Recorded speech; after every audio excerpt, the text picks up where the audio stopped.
Welcome to PACTV Community News. I'm Kim Mio. And I'm Larry King. Tonight's edition stops at the new Council on Aging facility in Plymouth, and we visit the new War on Terrorism Memorial in Duxbury.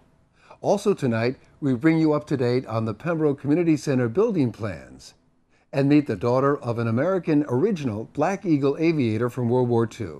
Catch a town talk from Pembroke, plus Carl Pratt brings you local sports, and Michelle McGrath presents arts and entertainment news. It's all coming up on PACTV Community News.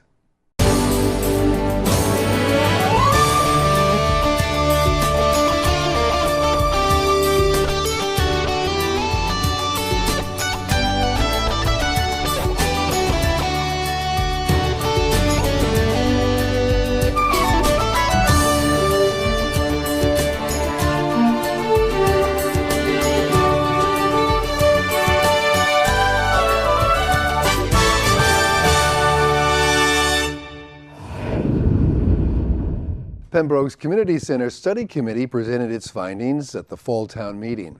The committee has been working on 3 proposals for the future of the town's community building, including a restoration of the current structure, an add-on and renovation option, and a full demolition and rebuild option.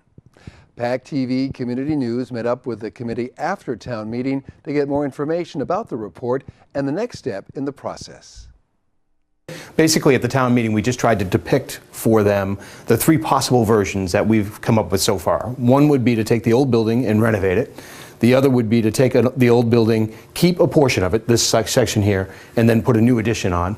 And the next would be, excuse me, to provide a brand new building completely. Greg, you want to talk a little bit about what we showed as estimated costs, approximates? Yeah, basically to redo the existing community center was the most expensive option, roughly about $7.8 million.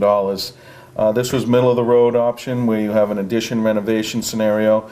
Code compliance is the biggest thing in terms of updating the old, and of course everything in the new building on the addition would all be up to code and brand new. And that option was about 7.4, I believe, 7.2, I think you're right. Somewhere in there. And then believe it or not, knocking down the building and building new was the least expensive option, roughly about $6.8 million. And regardless of what choice we have also estimated the furnishings and the programmatic needs of whatever we choose to be roughly around $2 million. So right now, that would be to take each one of these and have it be open 35,000 square feet, right? And then you decide what the uses are going to be in there, and that may have a more impact. As we've talked, it might be a pool, it might be indoor track, it could be a number of different things, and each one of those would have additional cost to them, both from upfront as well as program costs or operating costs. The next steps for the committee are to examine the uses, and tonight we're having a meeting at Town Hall to discuss the public hearing schedule for the uses, and Hank's committee is community relations, and that falls under their purview. And so what we're hoping is that the hearings will generate some interest and we'll get some people. We thought that perhaps we'd get a bit of interest from the Town Hall presentation. That hasn't been a landslide yet, but maybe it'll come. But if not, maybe the hearings will, or more surveys, because really what we're trying to do is find out what the town wants and then trying to give them that in whatever proposal we finally decide on. I will say early feedback from the town meeting was very positive. Hank and Tony Marino and Ralph Parato all put on the different portions of the hearing, the town meeting presentation, and I think the feedback was positive. You guys got a round of applause for the yeoman's work that was put into it. Over 1,000 man hours from year to date on this whole project has been put forth, and I think the whole idea of transparency, the whole idea of communicating and inviting the public to be part of the process, I think went over very well at town meeting. The only thing I would just say is that our monthly meetings are open, and we'd love to see people there. Hopefully we'll see people at the hearings. And there's plenty of access on the web to everything that we presented at the Town Hall website, as well as access to us through emails. So if anyone has any comments, questions, or anything like that, we'd love to hear. Also on the agenda tonight in the Administration and Finance is the discussion about the Friends of the Community Center. And that is something we invite the public to come and join us on, because if we can have simultaneous paths ongoing while we're going through this process, because there will be some capital needs outside of the traditional sources of revenue. And we've found that when you have a group like that that buys into what you're doing, it makes it a community-wide thing. And in doing so, you empower people to be a part of the process. So we're looking forward to a lot of interesting things. It's the holiday season.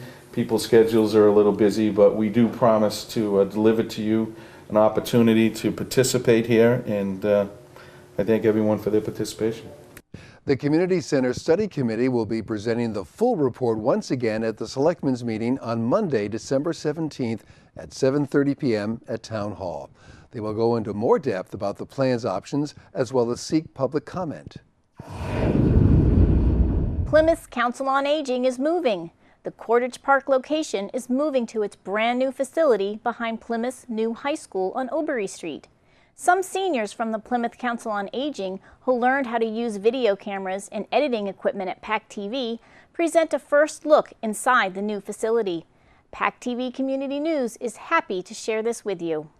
To the community of Plymouth, to all of our visitors, and to all of our friends, welcome to the brand new Plymouth Council on Aging at 44 Nook Road in Plymouth.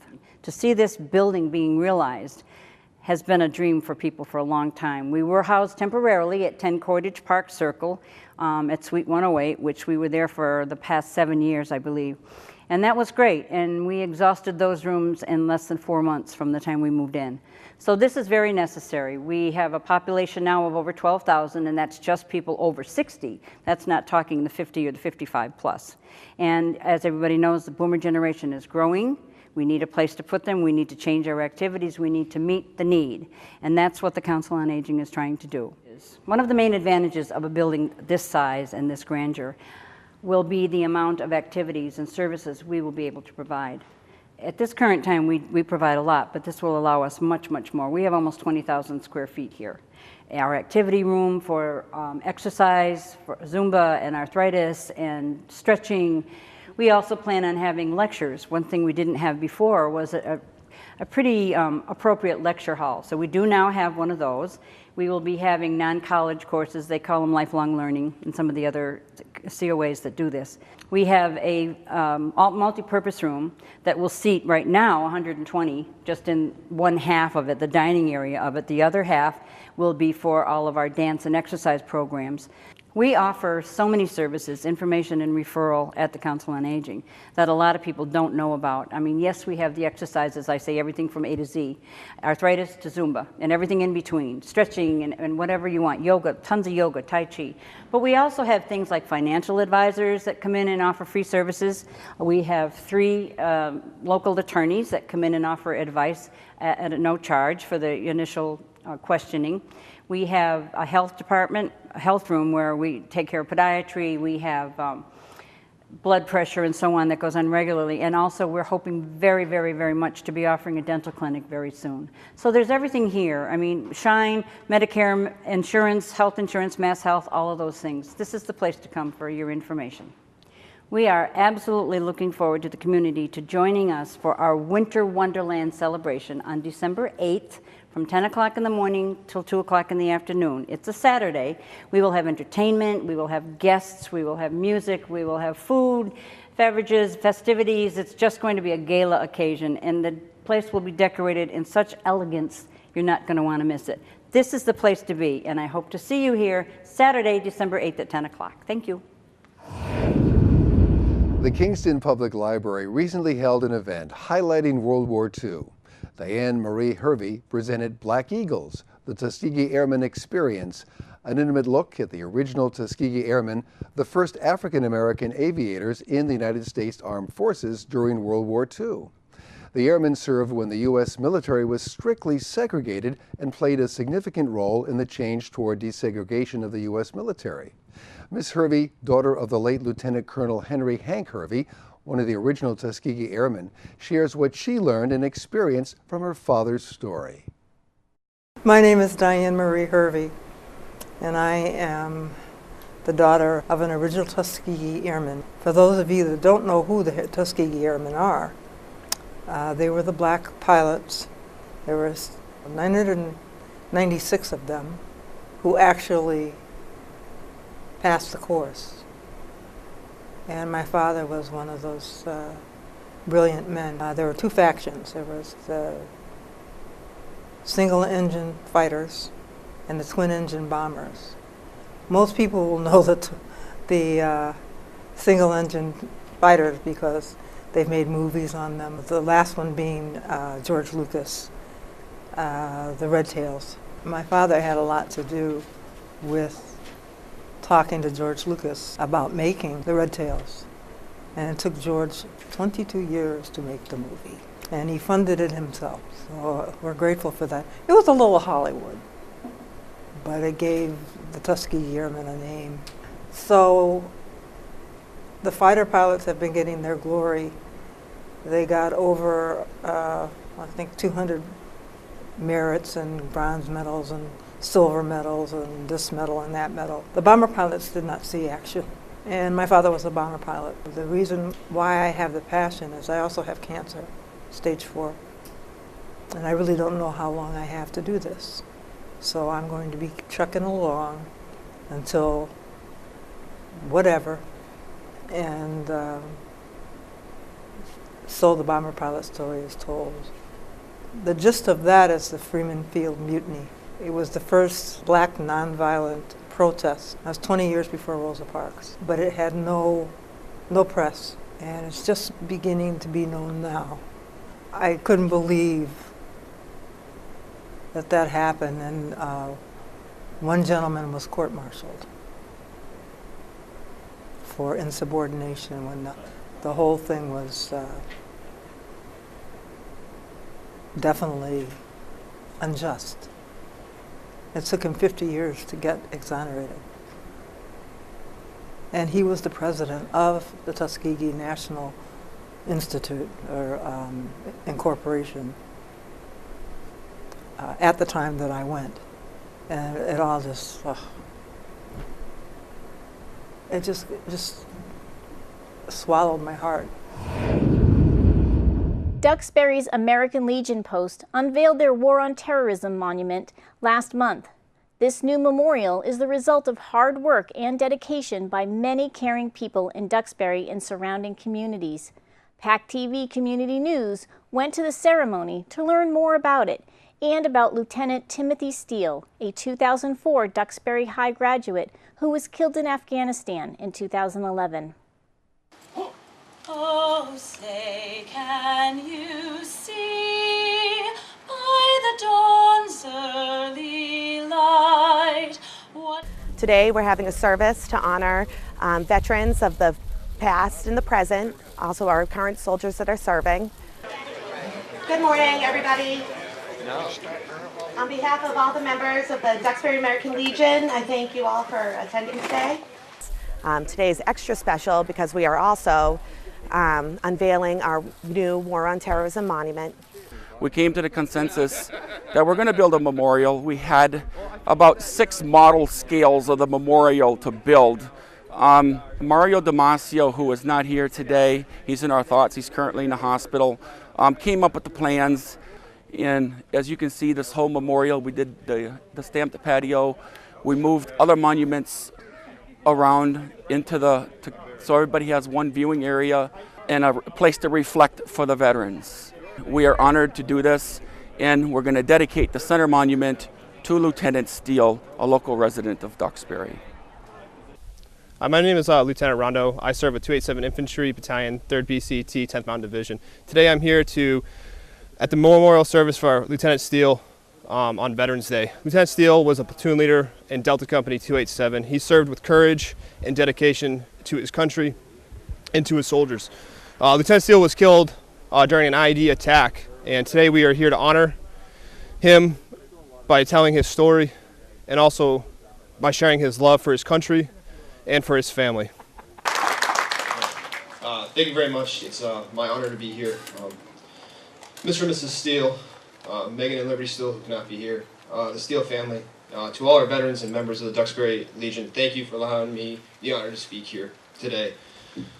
I'd like to begin by saying there's a small little plaque in the Steele household that I distinctly remember seeing on their bookcase the first time Tim invited me over at Fort Drum. The plaque read, American soldiers do not fight because they hate what is in front of them, but because they love what is behind them. Serving downrange, you always know that there's the chance that you're going to lose someone that you care about. But it's not until you actually lose that person that it really hits you the deepest. Tim changed my life.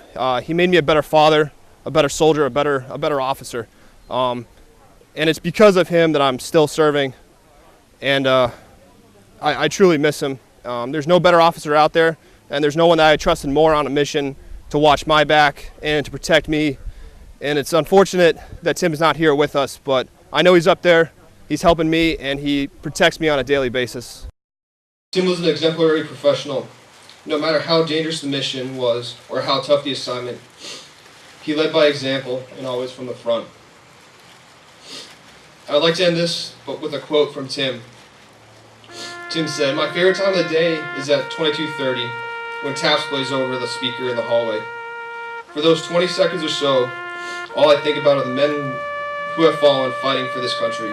And one day, it will play at my funeral, and when it does, I pray that I am deserving enough to honor and respect, and the respect that it shows." Tim, if you were listening, you have earned and deserved that honor.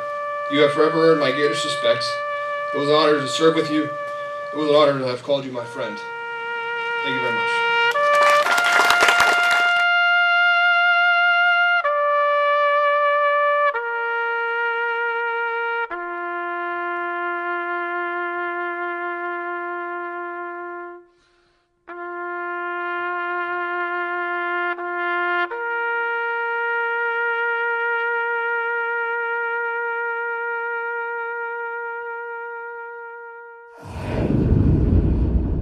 The holidays bring a wide variety of entertainment options spanning all of the creative arts. Plymouth Community Theatre presents a joyous seasonal production of The Christmas House, an original holiday tale by Plymouth resident Marion Withington. The Christmas House peers into holiday stories and family celebrations experienced in one special house since 1788. The work recollects traditional holiday carols and features original music compositions sung by cast and chorus. Performances of The Christmas House are held for one weekend only, from Friday, December 14th through Sunday, December 16th at the Plymouth Center for the Arts, 11 North Street. For a complete show schedule and ticket information, please visit plymouthcommunitytheatre.net. The Duxbury Rural and Historical Society will host their 41st annual celebration of Christmas at the King Caesar House.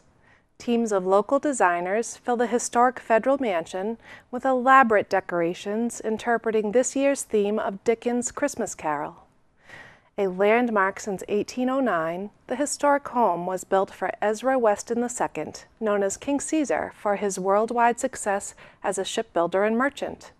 The elaborate museum is noted for its rare French scenic wallpapers, portraits of sea captains, and 19th century furnishings.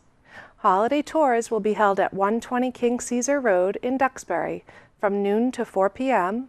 on Saturday, December 15th and Sunday, December 16th. For ticket information, please visit duxburyhistory.org. Every December, one inspiring concert is on my must-attend list.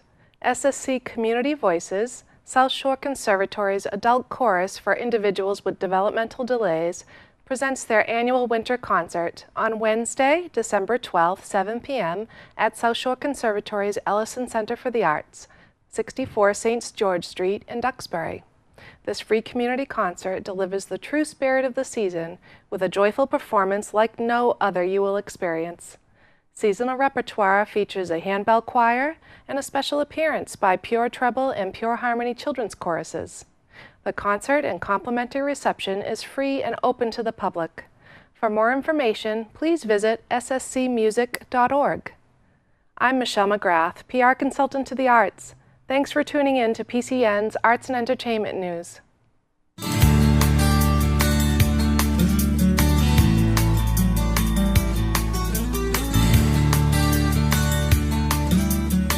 Greetings, everybody. This is Ed Thorne, Pembroke Town Administrator, and we're going to give you an update on events and projects that we got going on in the month of December, as well as a quick little recap of the special town meeting that we had on November the 13th. Some of the things that we got coming up is a workshop at the library December the 12th on stormwater management. This is a federal law that's being mandated by the EPA, and it's being passed down to the state, and various communities throughout the state are going to have to address that.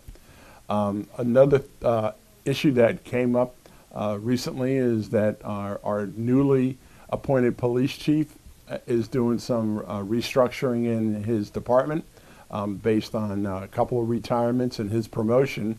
So we're going to be having several promotions and eventual hire of probably 4 new police officers for the department. Another project that's captured the attention of Pembroke residents is the traffic signal at Route 53 and Pleasant Street. We've received word from Mass DOT that we've gotten the green light on that project. So we'll be sending out an RFP, a request for proposals, for engineering services to design the traffic signal with monies that we were able to get from the legislature last summer. I visited with Habermock Elementary School a couple of weeks ago, and we went over the Mass Municipal Association's essay on, if I were the chief elected official of my community, what would I do?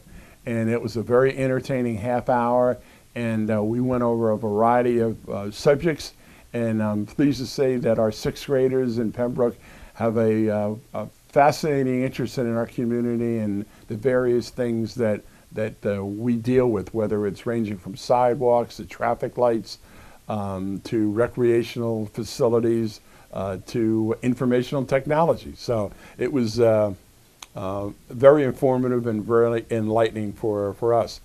Also, we're going to be starting our budget hearings with the advisory committee and myself with the various departments as we begin to prepare the fiscal year 2014 budget.